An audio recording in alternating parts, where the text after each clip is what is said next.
In today's video, I'm going to teach you how to add GIF in Figma. First, open your design where you want the animation to live. This is your working area, whether it's a frame for a mobile screen, a web layout, or a component you are refining. Having the right frame visible will make placement quick and accurate. Next, locate your GIF file on your computer. It helps to keep your file browser side by side with Figma so you can drag it over easily. Make sure you are selecting the actual GIF file you want to use. If you already have it on your desktop, that's perfect.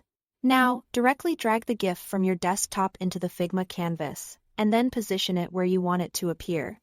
As soon as you drop it, Figma imports it as an image layer. If you let go while your cursor is inside a frame, the GIF will be nested in that frame.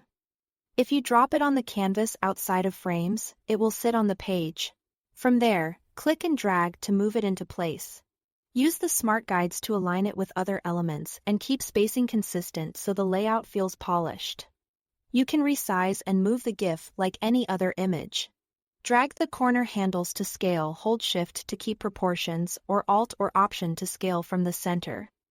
If that helps with layout, keep an eye on quality. Scaling far beyond the original size can make the animation look soft. Very large GIFs can also impact performance in big files, so choosing a reasonable size will keep things smooth while you work and share. Now, an important note. GIFs only animate in present, also called prototype mode, not in the editor. In the design view, the image will look still, and that's normal behavior. To see it play, click Present at the top right corner. Figma opens a presentation window showing your current frame. Give it a moment to load and you'll see the GIF animate automatically.